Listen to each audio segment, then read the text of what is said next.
तो साथियों, कैसे हो आप सभी। आई होप कि आप सभी लोग बेहतर होंगे।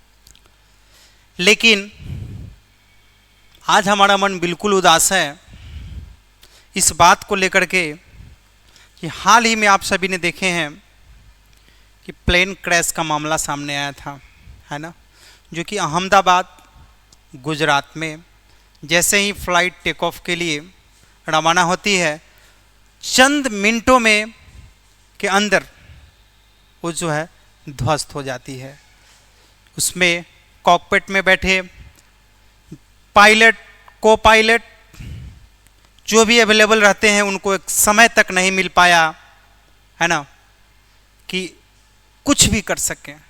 बस उन्होंने 2-3 शब्द कहा, मेडे मेडे मेडे, और कहानी ख़त्म हो जाती है। और उसके बाद एटीसी का संपर्क बस वहीं तक रहता है, मेडे मेडे मेडे। उसके बाद वो भी कुछ नहीं समझ पाता है और उसके बाद फ्लाइट जो है क्रैश हो जाती है एक हॉस्पिटल के बिल्डिंग पर जा कर के।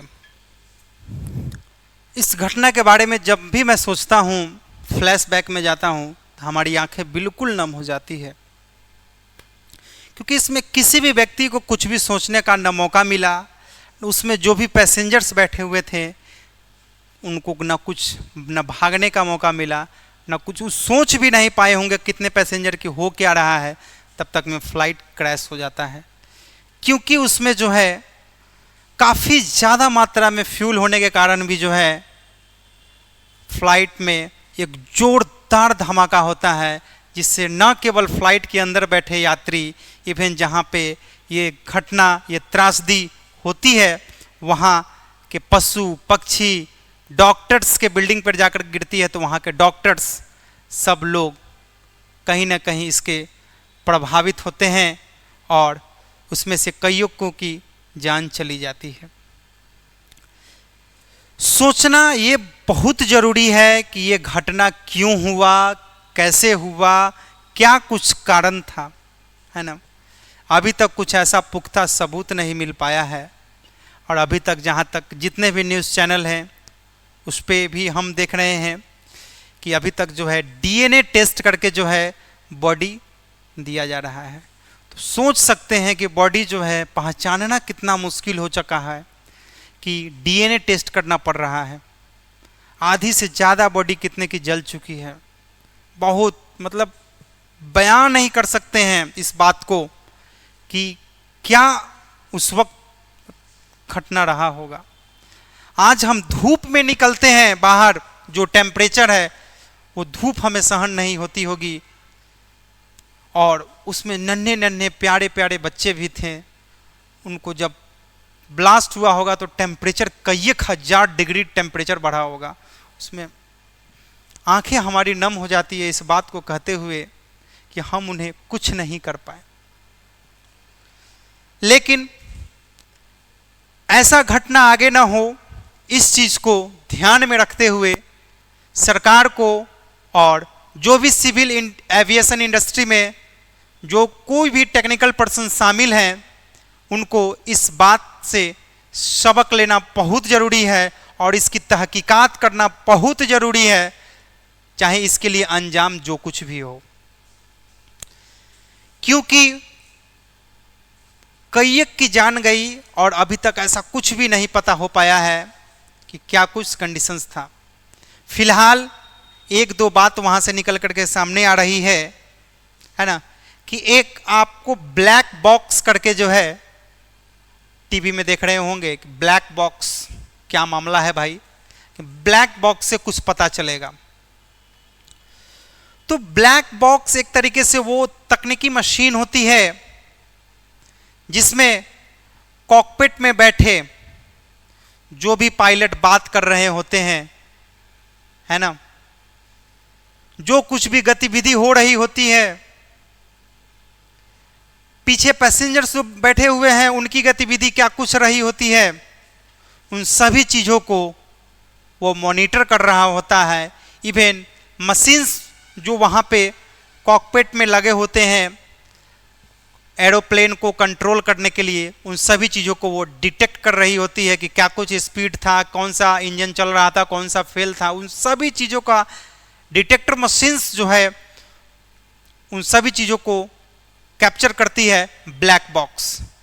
तो एक तरीके से हम कह सकते हैं कि ब्लैक बॉक्स से पता चल सकता है कि उस वक्त क्या कुछ कंडीशंस था, क्योंकि इतना माइक्रो सेकंड में ये सब त्रासदी हुई कि पायलट भी कुछ नहीं कह पाया, सिर्फ 3 बात कहा, मेडे मेडे मेडे। मेडे का मतलब यही होता है कि हमारे प्लेन का जो स्थिति है वो हमारे कंट्रोल से बाहर है। इवन हमारा इंजन जिस पे हमारा भरोसा है, जिस पे हमारा कंट्रोल था, वो सब लैप्स हो चुका है और हम लोग डाउन जा रहे हैं, है ना। तो ये सिचुएशन होता है। मेडे मतलब हाईली इमरजेंसी, ठीक है।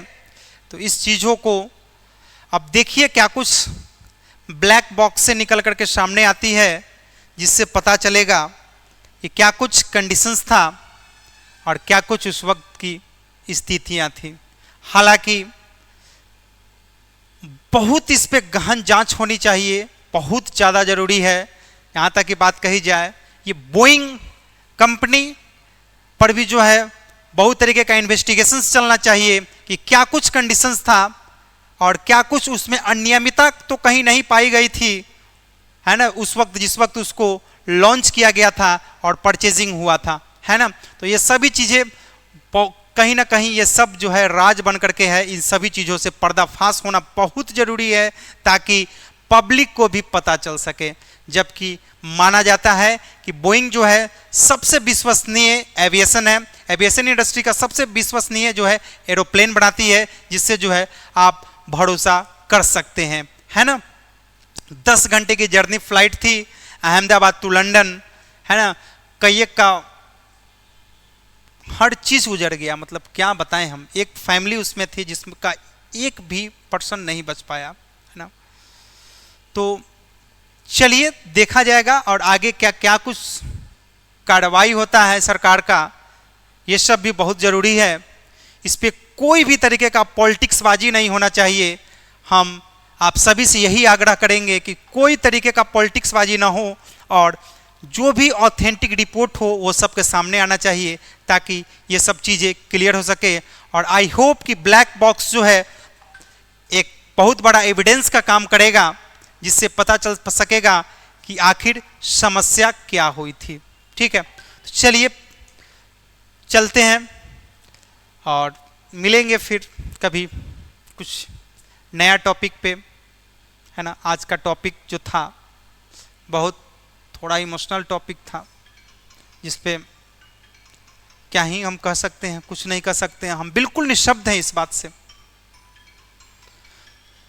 तो हम बस लास्ट में यही कहेंगे कि आप लोग अपना ख्याल रखें, कहीं भी जाएं आप लोग इस बात का ध्यान रखें और चीज़ों को समझें, बूझें, परखें, तभी कुछ एक्शन लें, है ना। अगर आपके सामने में कोई भी वस्तु अगर ऐसा दिखता है ये गलत है तो उसका विरोध करें, है ना।